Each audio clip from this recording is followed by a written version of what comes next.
Olá, pessoal, sejam todos bem-vindos ao nosso Conversas Transformadoras. Conversas Transformadoras é um espaço de diálogo sobre como podemos efetivamente transformar a educação em um aprendizado. A gente sabe que a educação e o aprender, a necessidade de aprender das pessoas cresce a cada dia e que novos desafios batem à nossa porta. Assim, seja profissionais de educação, seja gente, professores, sejamos pais ou qual seja o papel que a gente cumpre na função de alguém que aprende, nós não podemos ficar parados, nós temos que efetivamente nos mover. E o Conversas Transformadoras é exatamente esse chamado à compreensão das ações de transformações reais do aprender, principalmente aquelas que são escaláveis e portadoras de futuro. E aí? Vamos realmente transformar a educação? Hoje a nossa conversa é sobre transformações e regulação, as novas possibilidades para a educação no Brasil. E quem vai falar com a gente hoje é nada mais, nada menos do que o Luciano Sattler, que hoje é reitor do Centro Universitário Metodista Isabella Hendricks, membro do Conselho Deliberativo do Conselho Nacional de Desenvolvimento Científico e Tecnológico, CNPq. Tem várias publicações, algumas disponíveis no researchgate.net. É membro do Comitê de Qualidade de EAD e do Comitê de Educação Básica da Associação Brasileira de Educação à Distância, onde já teve vários cargos e já trabalha já há muitos anos. Possui doutorado em administração, mestrado e doutorado em administração pela Universidade de São Paulo. Então, boas-vindas, Luciano, e como a gente sempre faz, a gente quer primeiro saber como foi que você se descobriu educador, como é que foi essa sua jornada no universo da educação. Olá, professor Robson, e para quem vai estar com a gente aí, seja qual for o horário, bom dia, boa tarde, boa noite, boa madrugada, né? Muitos de nós estão fazendo coisas de madrugada atualmente. É uma honra poder estar aqui nessas conversas transformadoras, né, da educação, ainda mais com o professor Robson, que sabe tudo. Ele convida a gente, mas era ele que deveria falar, viu? É porque ele é muito gentil conosco. Imagina. Mas, na verdade, quando eu comecei, Robson, você imagina, eu comecei como office boy no Banco do Brasil. Era o melhor emprego do Brasil, eu fiz o concurso, virei Banco do Brasil, né? E no Banco do Brasil, em determinado momento, eu comecei a achar que aquilo não tinha a ver comigo, né? Uhum. E aí comecei, dentro do banco mesmo, a trabalhar na educação corporativa do Banco do Brasil. Ministrar cursos pelo Brasil inteiro. Até que chegou um dia que eu queria fazer mestrado e eu tomei a decisão de sair do banco para fazer mestrado e aí enveredei pela carreira acadêmica, né? Comecei pela gestão, mas imediatamente fui para ser professor também, ao mesmo tempo. E desde então venho aí me equilibrando entre professor, gestor e pesquisador, além de atuar nas políticas públicas, que eu acho que é muito importante a gente ter uma contribuição para tentar melhorar, eu digo, melhorar as coisas no atacado, né? Poder ajudar o máximo de gente possível, que nós estamos precisando transformar realmente a educação no Brasil e no mundo. Com certeza. Por isso, não à toa que o Conversas Transformadoras é um programa do Instituto Significar e nós temos 3 pilares, né? O primeiro pilar é a transformação, o segundo é a escalabilidade, exatamente porque não dá para transformar mais em pequenos pedaços, nós temos que efetivamente transformar em grandes pedaços. E o terceiro é futuros. E o Covid ele trouxe para a gente, então, uma série de mudanças no mindset dos educadores, das pessoas que trabalham em educação no Brasil e no mundo. E as regulações pós-Covid, até mesmo antes do Covid, elas também já tinham mudado, permitindo algumas possibilidades. Como é que você vê assim, esse pós-Covid e o que dá para ser feito efetivamente de transformador na educação, pelo que você tem visto por aí? Olha, Robson, o Brasil, como nós temos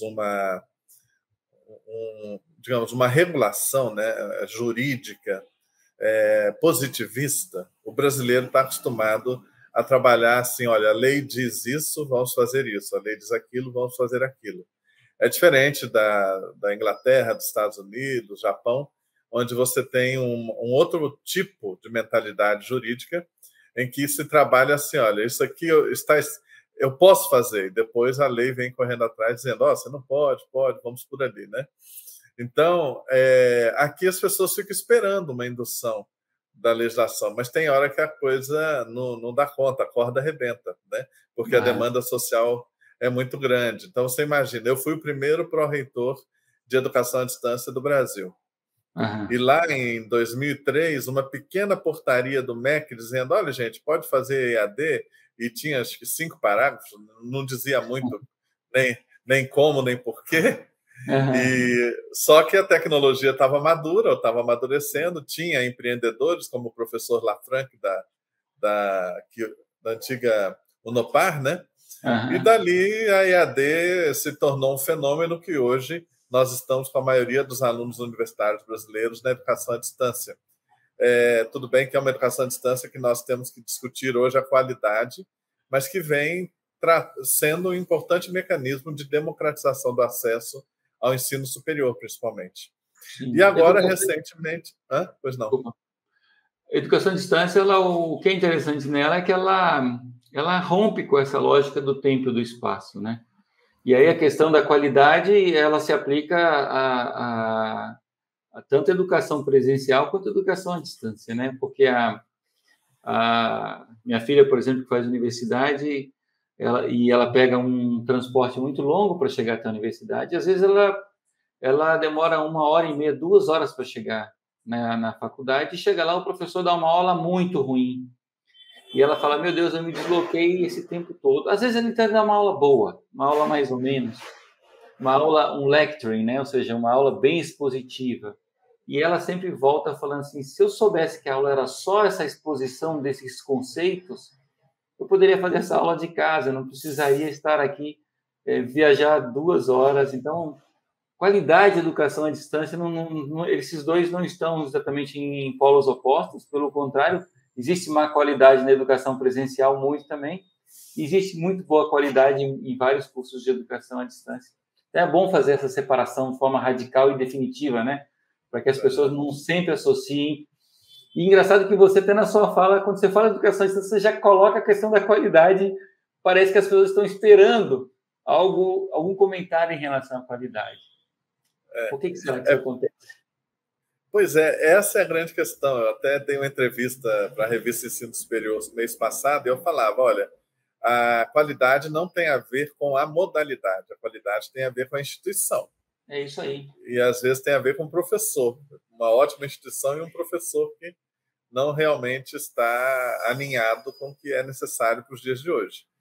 Você pedir alguém para se deslocar, para ter uma aula meramente expositiva, dentro de um planejamento mais dialógico, que exija maior protagonismo do aluno, vai ser ruim no presencial ou na EAD. Né? Hoje, o perfil dos estudantes pede um tipo de metodologia diferente. E aí eu não entendo a EAD como modalidade, eu entendo como metodologia. E isso significa que, muito em breve, se é que já não chegou, você não vai mais conseguir separar o que é presencial, o que é EAD.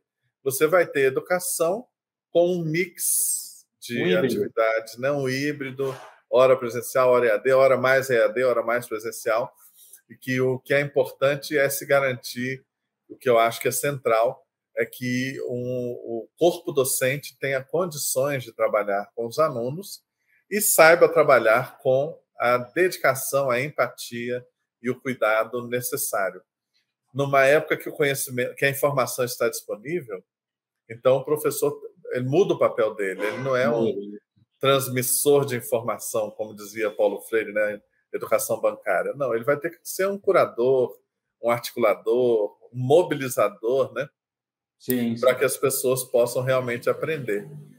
E aí a gente... Pois não, pode falar. Do ponto de vista da legislação, o que você vê que já está disponível para que educadores, escolas, instituições e até os próprios estudantes, né, possam buscar para poder transformar a educação de hoje? Ou seja, já dado que o conhecimento, a informação está amplamente disponível e que o papel do professor tem mudado, como você acabou de colocar. O que a legislação, então, que aberturas você enxerga na legislação atual? Aqui no Brasil, você veja só, as diretrizes curriculares nacionais do ensino superior já reservam uma elevada carga, né, uma importante carga horária para atividades complementares. E agora Sim. Tem uma portaria que permite aliás, exige que 10% da carga horária de um curso superior seja realizada em atividades de extensão universitária. Além disso, a portaria que permite que no ensino superior 40% da carga horária seja feita à distância. Então, você vê, nós temos aí 60%, em geral, da carga horária de um curso superior profundamente abertos à criatividade. A gente precisa sair do conteudismo e usar essas brechas para ter uma interação mais significativa com a sociedade, com a comunidade na qual a instituição está, o aprender fazendo, a relação com as empresas, a relação com as organizações, o voluntariado. Então, hoje, um curso superior nosso, brasileiro, finalmente está mais próximo da flexibilidade de carga horária de cursos da Europa, de cursos dos Estados Unidos, que realmente o encontro com o professor é uma carga horária mínima, né? E aí sim ele pode ser mais expositivo, porque se espera leitura, se espera outras atividades do aluno no seu próprio desenvolvimento, na sua disciplina do aprender, né? E quando você vê no ensino médio, a resolução de 2018 também traz... Bom, primeiro a BNCC muda para a educação básica inteira, a começar a organização da arquitetura curricular, né? Então, deixa de ter uma lógica disciplinar e passa a ter uma organização curricular que é interdisciplinar. Isso já está dando um nó na cabeça de muitos professores que estão acostumados a trabalhar dentro da lógica da Revolução Industrial, né? Da escola que foi feita para a Revolução Industrial.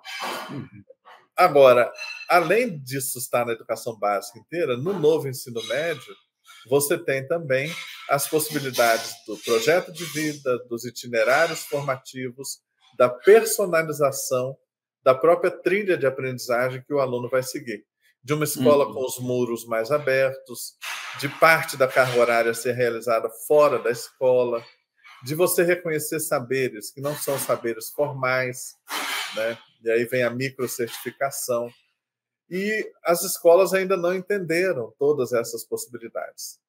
E aí você soma a resolução de 2018 às portarias e decretos para a educação profissional e tecnológica de 2021, que aí sim expande o leque enormemente do que é possível, que deverá ser feito, porque a escola que não tiver o trabalho como um eixo para a sua ação curricular vai ser provavelmente alijada do processo, porque as famílias pedem isso, as famílias querem isso. É uma necessidade de todos, né? É uma necessidade da sociedade como um todo. A falta de força, de mão de obra qualificada, a falta de pessoas capacitadas para tocar seus próprios empreendimentos é gigante hoje. E não há emprego daqueles de antigamente, formal, padrão, para todas as pessoas. Vai ser necessária efetivamente uma transformação da força de trabalho das pessoas. E a escola tem um papel fundamental nisso, né?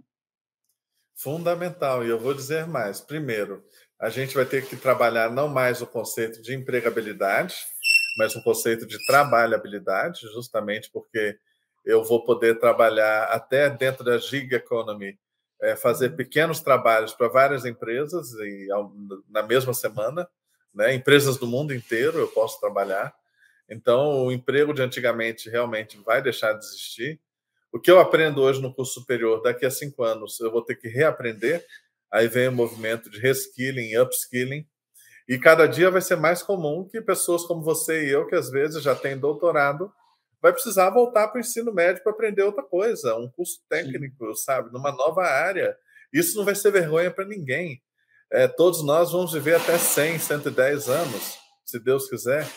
e vamos ter que aprender até os 100 anos. Ninguém mais pode parar de aprender, né? Sim, Então, a tem aprendizagem... muita coisa nova surge, né? Muito conhecimento novo, muita tecnologia. Está surgindo até novos universos agora, né? Dentro do nosso universo atual, tipo o metaverso. E a gente olha para essas coisas e fala, peraí, lá vou eu ter que aprender de novo. Ou seja, tudo, por mais que eu saiba muita coisa e eu sempre fui um grande estudioso, gosto de estudar, gosto de olhar para as coisas, mas cada vez mais nós que estamos atentos a essas mudanças da sociedade já enxergamos assim.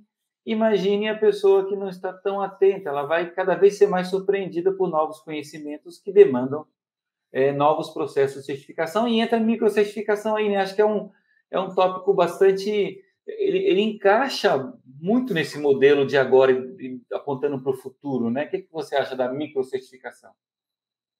Isso, como você sabe, é o que eu estou mais falando ultimamente, alertando as pessoas, porque essa pessoa que você acaba de mencionar, que vai se surpreender, né? Então, assim, por exemplo, a minha graduação é em comunicação social, publicidade e propaganda. O que eu aprendi Tu tá brincando? Você é de Sério, PP. sério, sério, de PP. O que eu Cara, aprendi na minha graduação hoje praticamente não vale nada, não vale nada.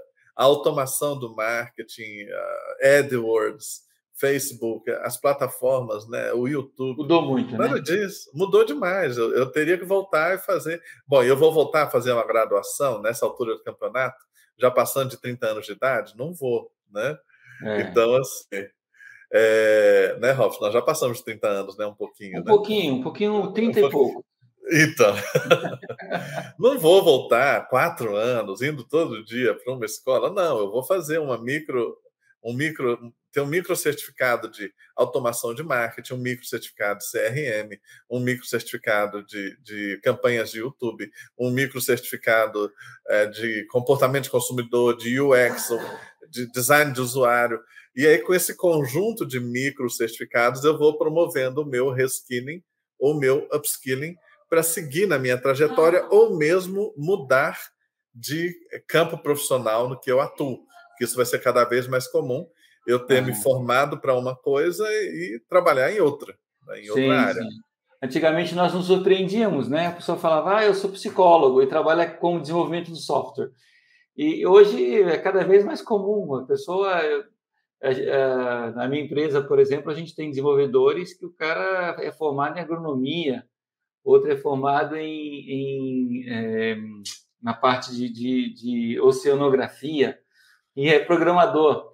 Então, quando a gente fala de microcertificação, a gente fala, o micro não é só em relação ao conteúdo, né, ou à disciplina. Ele tem a ver também com o tempo, tem a ver também com o preço, Luciano. Sim, e com o trabalho, né? E outras coisas, né? Eu tenho falado com o pessoal, olha, tá bom, a pessoa é psicóloga, tem um consultório muito legal, trabalha na área de educação corporativa, mas eventualmente é um campeão de videogame. Campeão de videogame, é um cara. Esse micro certificado de campeão de videogame fala muito sobre essa pessoa, talvez até mais que o diploma de psicólogo, porque demonstra um conjunto de competências e habilidades que eu, por exemplo, não tenho, eu vou precisar desenvolver, né? Então, quando se fala nesse conjunto de microcertificações, na verdade, é um movimento que está no mundo inteiro, que é Skills Visibility, né? Tornar as pessoas visíveis, ainda mais que serão os robôs que vão fazer a primeira análise do nosso currículo, né? Tornar as competências visíveis para que as pessoas possam ter um match perfeito entre o trabalho e a sua formação, a sua experiência, né? E como é que a escola... Pensa numa escola tradicional do Rio de Janeiro, de São Paulo, de Cuiabá, uma escola de ensino médio mesmo, ou até uma universidade. Como é que você entende que elas vão se transformar? Ou enxergando essa questão das microcertificações como uma necessidade de formação das pessoas, do ser humano, para o trabalho. O que significa que a BNCC ela já ajudou bastante, ela deixou de ser tão quadrada, né, do ponto de vista disciplinar, ela já ficou mais ampla, mais aberta, mas as possibilidades são inúmeras, como você falou, né, de como você compõe essa carga horária, tudo isso dá muito trabalho, tudo isso é uma coisa que na hora que a gente olha para isso, a gente fala, peraí, como é que uma escola ela não pode parar naturalmente, como é que ela se transforma? Vai ser necessário um monte de coisas, liderança, tecnologia e por aí vai. Como é que você enxerga que vai ser essa escola, essa universidade no futuro, nessa lógica do skilling, reskilling e upskilling? Eu vejo que o primeiro princípio é o seguinte: ninguém mais pode se dar ao luxo de ter ex-alunos. Se a pessoa foi meu aluno em algum momento, eu vou ter que dar um jeito de acompanhá-la a vida inteira e ser útil e significativo para ele e para ela, apoiando ele e ela a vida inteira. Então, as fronteiras entre eu estar na educação básica e na superior vão deixar de existir um pouco também, porque pensando em lifelong learning, educação continuada. Segundo, eu preciso ter uma condição tecnológica para poder fazer isso. E eu tenho trabalhado com as escolas o que eu chamo de plano digital escolar, e com as de ensino superior, um plano digital da instituição de ensino superior, que vai desde a infraestrutura, passando pelos registros, passando pela sala de aula virtual e finalmente chegando naquilo que eu chamo identidade, que aí sim, como que eu concebo a minha arquitetura curricular, como que eu concebo a minha avaliação de aprendizagem, como que eu imagino o perfil do meu aluno, quais as metodologias que eu vou usar, que logicamente devem ser metodologias ativas.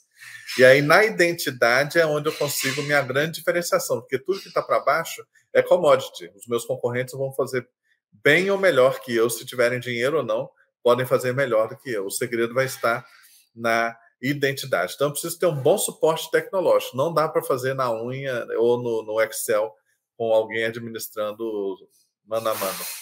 Agora, o mais importante é a mudança das pessoas, é a formação e o engajamento das pessoas. E aí sim a palavra-chave que você falou, liderança. Né? O líder tem que levar as pessoas à transformação digital por meio do exemplo, do diálogo, né? do pensamento crítico. Né? E é um processo que é delicado, porque é um processo de gestão, de mudança. Então, o segredo está nas pessoas. Se você tem uma limitação de dinheiro e todo mundo tem, comece pelas pessoas para depois ir para a tecnologia. O segredo está nas pessoas. Sim, sim. Eu acho que daí existe uma resistência muito grande também, né? Eu falei agora há pouco que dá trabalho, dá muito trabalho isso, né? Na hora que para você formar a sua identidade, o que seria algo similar também a você ter uma visão de futuro, né? Onde você quer chegar, ou a que identidade você quer alcançar, né? Com a sua instituição, com a forma como você ajuda pessoas a aprenderem. E a partir daí você começa a olhar onde você está agora e você vê que tem muito trabalho para ser feito, né? Se você pudesse dar assim mais ou menos os primeiros passos como dica para um gestor que quer ser esse líder transformador, ele já enxergou o que está acontecendo com a sociedade, porque a divisão é um pouco essa, né? Quem já enxergou e quem ainda está agarrado aos seus modelos educacionais, aos seus modelos de negócios. Não é assim que eu sempre ganhei dinheiro, é assim que sempre funcionou e sempre dá certo. E aquele que já enxergou, falou, ó, está acontecendo uma mudança muito grande. Quais seriam essas 3 dicas que você daria para esses líderes do processo de transformação das suas instituições educacionais? Eu sempre recomendo, como primeiro passo, criar círculos de leitura, né? Que na verdade é leitura vídeo, o que for, com as principais lideranças da escola e toda semana ter momentos abertos, francos, dialógicos de debate sobre, olha, o mundo está indo para cá e para onde que nós estamos indo, né? E um gestor ou uma gestora que permita esse diálogo, né? O Brasil tem uma característica de gestão que replica nossos traços culturais de muito autoritarismo, né? Pouco espaço para discussão democrática. E nós precisamos, na escola, abrir espaço para todo mundo dizer, porque nós vamos descobrir que, mesmo sem investimento nenhum, tem muitas coisas que eu já poderia fazer hoje que ajudaria no caminho da transformação, mudando alguns processos, alguns procedimentos, e o pior, geralmente o maior entrave é o principal gestor. É o dono, é a dona, que é o principal, porque a solução, as pessoas que estão na linha de frente, na sala de aula, ou limpando o pátio, ou atendendo na secretaria, elas já têm a solução, elas já sabem, e não conseguiram implementar porque o gestor não permitiu, tem às vezes a cabeça muito quadrada. Então, começa com um ciclo de leitura, né? Eu acho sempre muito importante. Um segundo passo é frequentar eventos externos e ouvir o que as pessoas estão dizendo e fazendo, né? Não há vergonha de aprender com os outros. Tem muita coisa disponível, inclusive na rede, no YouTube, no Significare, no Educador 21 e várias outras fontes, que eu sempre digo, gente, nós já temos o diagnóstico, já está pronto. Leia as avaliações do INEP. Nós já temos o prognóstico, é só ler lá de Montessori para frente, Piaget, Dewey, Anísio Teixeira, Darcy Ribeiro, Paulo Freire e outros, e a coisa já está... Gente, nós temos que fazer isso. A questão é fazer, a questão agora é fazer. Então, se abrir para ver o que as pessoas mais inovadoras aí estão fazendo. E, por fim, chamar as famílias. É muito importante chamar as famílias, chamar os alunos e dar espaço para que a sua comunidade, com quem você trabalha, para quem você trabalha, possa ter voz no processo de transformação. E aí é um processo de design thinking, né, de UX, de você ver que, poxa, eu nunca sabia que eu podia melhorar isso aqui, para mim estava ótimo. E está doendo no calo da família, no calo do aluno, e eu não sabia, é uma coisa boba, né? Então, eu sempre falo que os processos de design de experiência, que a opinião do estudante é aberta, a opinião dele, sem um professor ou um diretor ali do lado para criticá-lo ou para rechaçar a opinião dele, é fundamental. E, às vezes, quando a gente faz esses processos com os estudantes e pedimos para o professor sair da sala, né, e fica só os alunos ali mesmo para poder dar suas opiniões, e fazemos uma dinâmica exatamente para que a gente quebre um pouco aquele receio de efetivamente falar, mas saem coisas assim, algumas até, Luciano, que tem a ver com o que você falou anteriormente, de ruptura, ou seja, eu vejo às vezes, e eu acredito muito na hora que você tem um ponto-alvo, uma identidade que você quer alcançar, e você tem aqui um ponto de partida, você começa a fazer um processo de mudança, e isso leva, na lógica de gestão de inovação, a modelos de transformação incremental, ou de inovação incremental. Mas, às vezes, eu tenho uma impressão, e é uma pergunta, na realidade, eu não tenho certeza em relação a isso, que é necessário alguns movimentos de ruptura mesmo, de inovação de ruptura, para que as pessoas, algumas fiquem até chocadas com aquela nova forma de se fazer educação. Por exemplo, sei lá, declarar que todas, 100% das aulas expositivas serão gravadas e não serão mais dadas em sala de aula, por exemplo.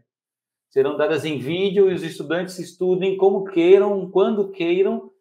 Ou seja, é necessário, às vezes, ter essas rupturas. Você acha que é assim? Ou dá para ir no incremental? Tem aquele livro do Friedman, que eu até publiquei recentemente, né? O Obrigado pelo Atraso, né? Do Thomas Friedman. E ele diz assim, olha, deslocamento é quando as coisas que estão acontecendo muito, muito rápido e cada vez mais aceleradas nos deixam com a impressão de que eu não estou conseguindo acompanhar as coisas. Isso é deslocamento, e ele diz assim, é onde nós estamos. Todos nós estamos deslocados. A gente, às vezes, lê o jornal e fala assim, não, isso aqui é ficção científica, não é possível. Eu não imaginava que isso ia aparecer. Dubai experimentando um carro voador. Quer dizer, né, coisa de ficção científica, né? Não, inteligência Família Jetson. artificial. Família Jetson, né? Não, um exoesqueleto que faz um paralítico andar. Opa, eu terminei de ler um livro agora, A Decodificadora, do Isaacson. Não, tecnologia CRISPR para poder mudar uma edição genética e eu poder ser mais inteligente ou voltar a ter cabelo. Imagina que coisa linda. Eu ia querer fazer, né? Uma edição genética e voltar a ter cabelo, louro, ruivo, né? Então, assim, são coisas de ficção científica, né? Nós estamos deslocados. E ruptura é tudo aquilo que alguém mais inteligente que você faz e que faz você parecer obsoleto. Uhum. Porque quem já está com uma coisa em andamento, muito difícil ruptura. Você não vai conseguir. A ruptura, geralmente, ela surge com uma coisa nova. Ela não existia antes e ela vem já com um modelo de negócio novo, uma tecnologia nova, um conceito novo. Aí ela é a ruptura e eu olho para ela e tenho que correr atrás dela, né? E ela choca e desafia o status quo também, né? Exato. Mas se você já tem uma escola, você fala, não, eu vou ser a disrupção, os seus alunos vão embora, todo mundo vai fugir de você, os professores vão pedir demissão, não vai funcionar. Você tem que ser incremental se o seu negócio já existe, mesmo que a velocidade da inovação incremental seja constante, tem que ser. E sem problema imitar quem é o disruptor. Mas a disrupção, geralmente, vai vir de algo novo, algo que não existia antes, né? Uma Amazon, uma Netflix, uma EDX, né? Uma coisa que não surgiu do nada e aí uma realmente empresa trouxe chinesa ou coreana, né? Que pode vir também com uma ruptura gigante, igual aconteceu no mercado de automóveis, né? Quando a Hyundai e a Kia surgiram, todo mundo falou para ela: ei, mas você tem certeza que você vai nascer nesse mercado? Porque você está no mercado de Ford, de Volvo, você está no mercado da Mercedes-Benz, e você vai surgir agora como... E eles meio que ignoraram isso, e hoje são grandes fabricantes, para não citar a Tesla, né? Para não citar a Tesla, que para também não chegou... citar os chineses, né? Pois é, por isso que eu citei né? chineses, porque eles um pouco ignoram esses oligopólios, vamos dizer assim. Mesmo que seja o oligopólio da forma de fazer.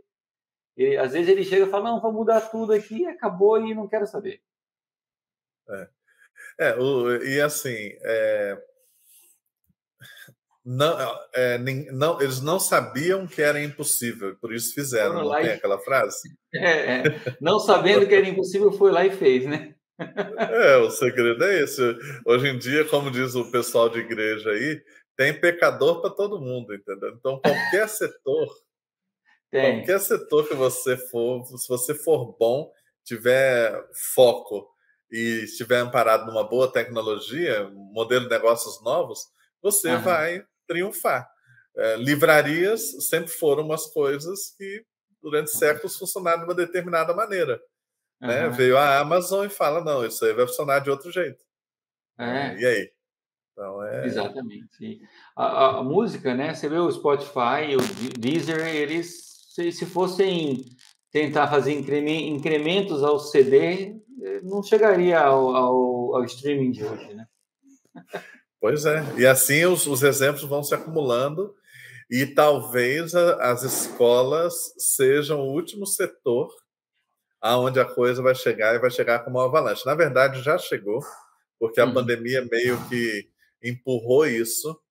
Esse sentimento que os educadores e gestores estão, acabou a pandemia, que bom, posso voltar ao meu conforto, está se comprovando uma grande falácia, os alunos não aceitam, as famílias não aceitam, alguma coisa precisa mudar. Então, a pandemia veio que um pouco ser essa grande onda que acelera o que na educação se esperava que ia demorar 20 anos e não vai demorar, já chegou. Eu tenho uma visão, me diz aí se ela é possível de acontecer no futuro, breve ou até longo, né? E essa visão é baseada um pouco na USP, que é um lugar que eu vivi muito ali dentro da USP por conta... Nossa empresa teve um nascedouro dentro da USP, e eu passava por aquelas ruas, aquelas salas, e eu Eu vi assim um nível de utilização bom da USP, razoavelmente bom, não pleno, não cheio, mas bom. Mas a minha visão era assim, que a universidade fosse efetivamente para todos, todo mundo poderia fazer USP, todo mundo que quisesse poderia fazer USP. 100% das pessoas do Brasil e do mundo poderiam fazer USP, se quisessem. Para isso, elas fariam uma parte de qualificação, que seria basicamente todas essas aulas expositivas, estando disponíveis online para quem quisesse fazer, para quem quisesse ter acesso e fazer. E ao passo que você se qualificasse através de alguns testes online automatizados também, você se habilitaria a entrar em laboratórios, em salas em espaços de aprendizagem, ou seja, transformaria-se todas aquelas salas lá de lecturing que existe na USP, tem um monte, é o que mais tem lá, em espaços distintos de aprendizagem, trabalhos em grupo, salas de aulas invertidas, etc. Invertidas e laboratórios, eminentemente laboratórios para que as pessoas pudessem colocar a mão na massa. Essas pessoas iam se habilitando, né, e aí aconteceria aí uma filtragem normal, aqueles que se aplicam mais se habilitariam primeiro, mas poderiam depois adentrar esse espaço da USP, fariam a parte prática,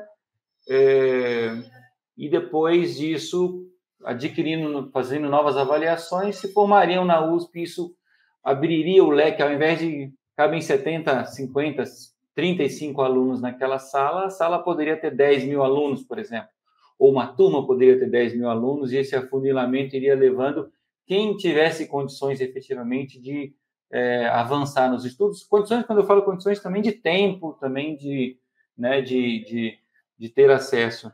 Isso é possível? Você acha que é utopia? Universidade para todos de alta qualidade? Ou é ruim esse modelo? Como é que você enxerga isso? Eu creio que nós temos que possibilitar o acesso a universidades de alta qualidade para todos. Isso não significa que todos irão para a universidade.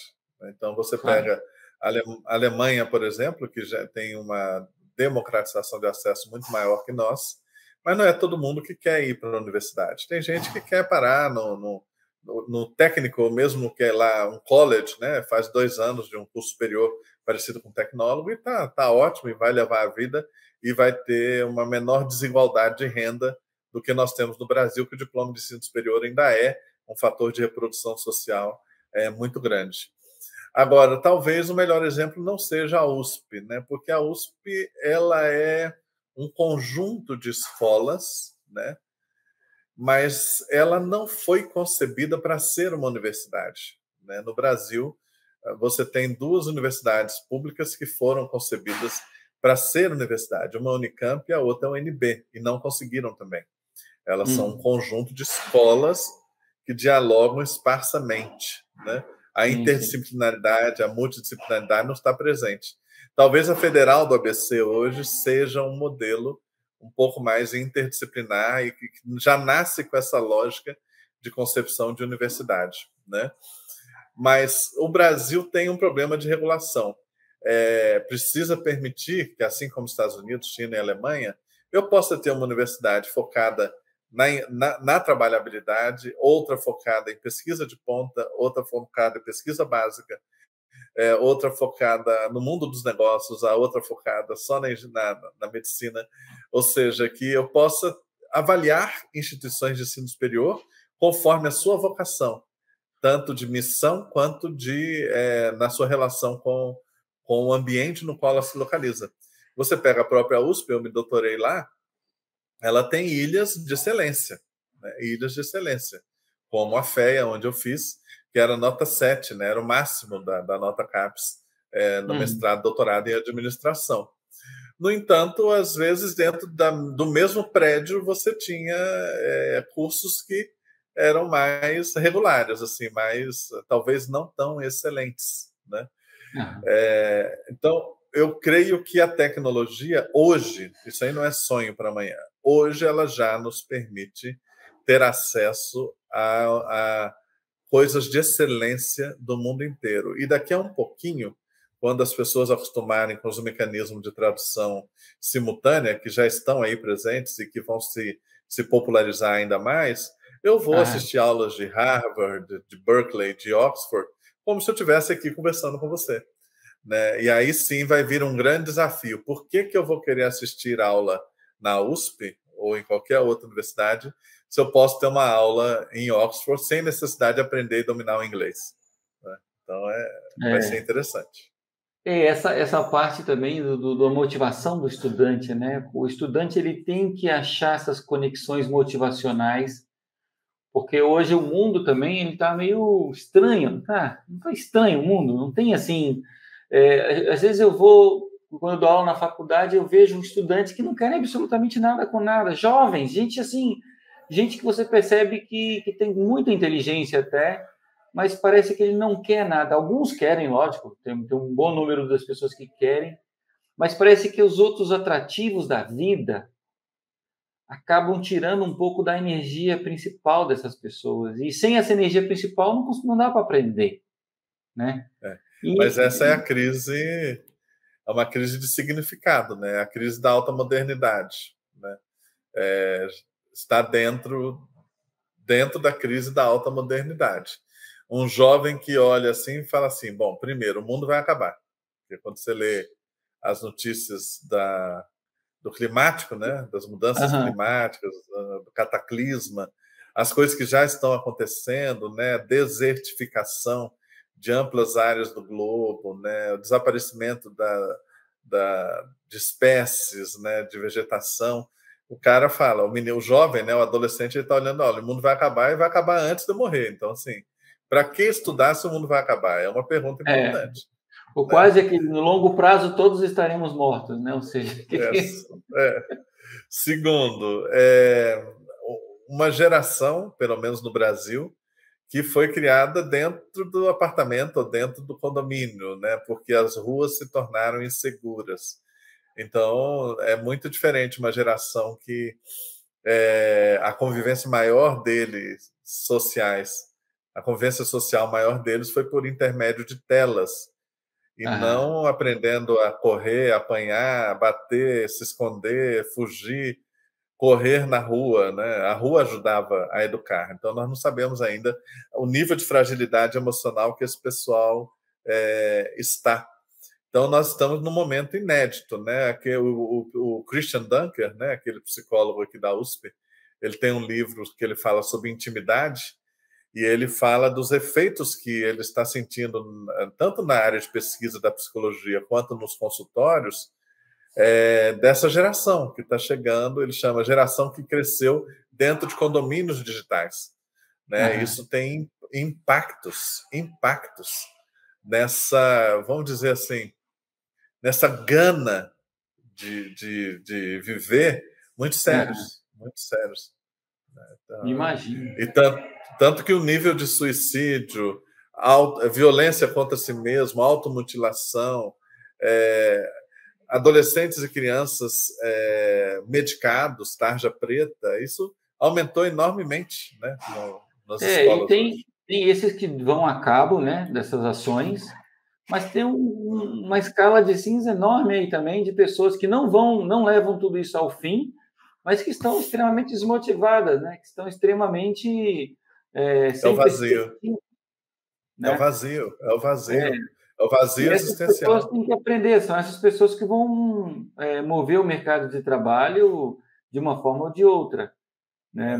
E esse é um outro desafio muito grande. É por isso que eu tenho defendido, sabe, Robson, e você vai entender isso perfeitamente, que a espiritualidade, e eu não estou falando de religiosidade, nem estou falando de uma confissão religiosa ou outra, não é isso. Eu estou falando que a espiritualidade, ela deve fazer parte hoje do nosso agir educacional, porque a espiritualidade, ela é a resposta, entendeu? E a espiritualidade pensando numa espiritualidade sadia, né? Aquela que tem como base a compaixão, o me mover pelo outro, o cuidado com o outro, cuidado com o meio ambiente. Essa é a base da espiritualidade que até os ateus podem ter.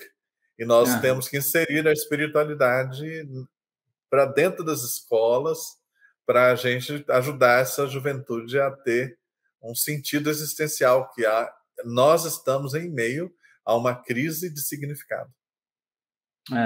Com certeza.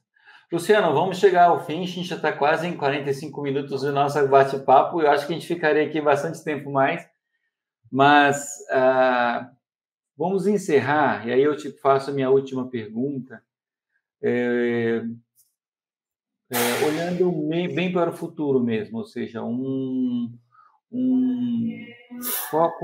como é que você vê que vai ser a experiência ideal para um estudante?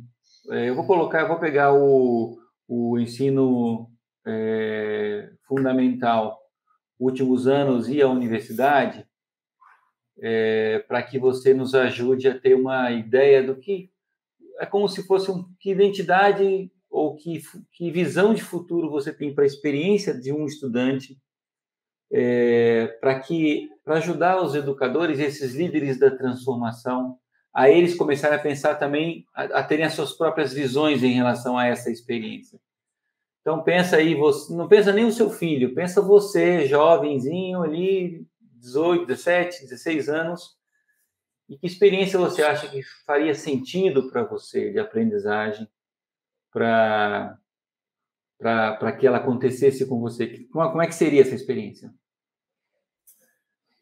Robson, hoje, na maior parte das nossas escolas e universidades, nós estamos lidando com um zumbi. Já morreu, só que não percebeu ainda que já morreu. Quando você vê o nível de chateação que os alunos estão indo para a escola para suportar a escola. Eu tenho que passar por isso aqui. Tanto que eles não aprendem. Vida, né, e vou para a escola. E depois que termina a escola, minha vida volta, eu dou play na minha vida de novo e minha vida continua. A escola parece que é um pause da vida. Então, assim, é um zumbi. A coisa está morta e nós estamos fingindo que ela está viva. Entendeu? Uma escola, para ser verdadeiramente viva hoje, ela tem que ser uma escola democrática. Uma escola que esteja focada no protagonismo do aluno, esteja centrada na aprendizagem. E aí muda completamente a escola. Tenha como fundamento o ser humano, porque nós já começamos a competir com algoritmos e com robôs. E a única coisa que o robô não vai fazer melhor do que eu é ser humano. Então, o que eu tenho que ensinar na escola é humanidade. E isso só é possível sendo humano. E aí a aula expositiva passa a ter um papel muito pequeno no conjunto da carga horária. Né? A aula fordista não cabe. Não cabe, sabe? Você chega, pergunta para qualquer... Você tem filhas, né? Eu tenho filha. Você pergunta quando ela volta da escola como foi o seu dia. A única coisa que ela não fala é da aula. Aconteceu isso, aconteceu aquilo e tal. Porque o importante que aconteceu não foi na aula. Né? Tem que ser o contrário. Entende? Então, nós precisamos revitalizar, deixar de ser zumbi e passar a ser vivos de verdade. E, para isso, significa protagonismo do aluno, interdisciplinaridade, metodologia ativa para valer, né? Possibilidade do aluno escolher o currículo, dizer o que lhe interessa, e aí sim, repensar a escola. Eu acredito muito nos princípios da educação democrática. Muito bom. Ou seja, a educação nos reserva aí muito espaço para inovação, né? Para transformação. Sim. Então, agradeço imensamente, Luciano, pelo seu tempo, por tudo que você falou. Realmente, eu estava com uma expectativa muito boa. Você sempre quebra as nossas expectativas para cima. Muito bom conversar com você. Agradeço muito. E o Conversas Transformadoras será um espaço sempre aberto para a sua voz, para que ela possa reverberar o máximo possível, impactar outras escolas e outros líderes da educação para que a gente possa realmente ter uma mudança significativa. Muito obrigado, Robson. Muito obrigado a quem está aqui com a gente.